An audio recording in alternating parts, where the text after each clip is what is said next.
দুবাইতে যারাই থাকেন তাদের তো পার্মানেন্টলি থেকে যাওয়ার সুযোগ নেই, একেবারেই নেই। একটা সময় দেশে আপনারা ফেরত আসতে হবে বা ছেলে মেয়েদের পড়াশোনার জন্য তাদেরকে পাঠিয়ে দিতে হয়।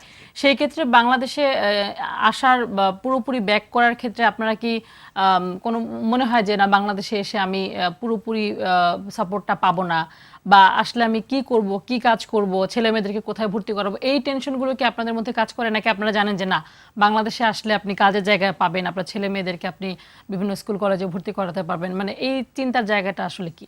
এই চিন্তার জায়গাটা আপনি খুবই কঠিন একটা প্রশ্ন করেছেন, আর উত্তরটা যে খুব সহজ এমনটাও না। 90-তে আমি সৌদি আরব গিয়েছি, বেশ একটা সময়, অর্থাৎ জীবনের বেশ একটা সময় আমি ওখানে অর্ধেক সময় পার করে দিয়েছি। তো এখন 22 বছর আগে, 23 বছর আগে যে ছেলেটাকে জন্ম হতে দিয়ে দেখেছি, সেই ছেলেটা এখন এলাকার নেতৃত্ব দিচ্ছে। সে যে ধাঁচে কথা বলে, তার কথা আর আবার কথা বলার মধ্যে 25 বছরের ডিফারেন্স বাংলাদেশে বাংলাদেশের সাথে। তো এখানে এসে আমি যে হুট করে একটা ব্যবসা বাণিজ্য শুরু করলে যে আমি খুব বেশি কিছু করে ফেলতে পারবো, এমনটা আমার মনে হয় না। তার থেকে আমি ওখানে ভালো আছি, ভালো মনে করি আর কি।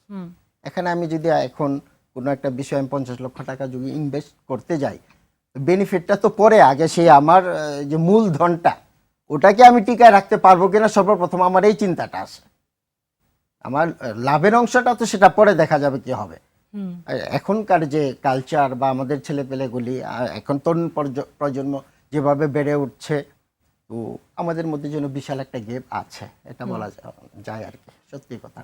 তো সেই ক্ষেত্রে কি মনে হয় সরকার আপনাদের পাশে থাকবে, সাপোর্ট দিবে আপনাদেরকে? আমার মনে হয় আমি যে সমস্যাটার কথা বললাম আর আপনি যে সাপোর্টের কথা বললেন সরকারকে, তার থেকে আরো অনেক অনেক জাতীয় সমস্যা রয়ে গেছে সরকারের কাছে। এত ছোটখাটো বিষয় নিয়ে সরকার চিন্তা করার মতো এটা আপনাদের অভিমানের জায়গা থেকে বলছেন আপনারা তার থেকে সবসময়। আমরা যারা প্রবাসী, বিশেষ করে মিডল ইস্টে আমরা যারা আছি, আমাদেরকে যে মানে খুব খাটো করে ছোট করে দেখার যে একটা প্রবণতা, তো এইগুলিও তো একটা সমস্যা।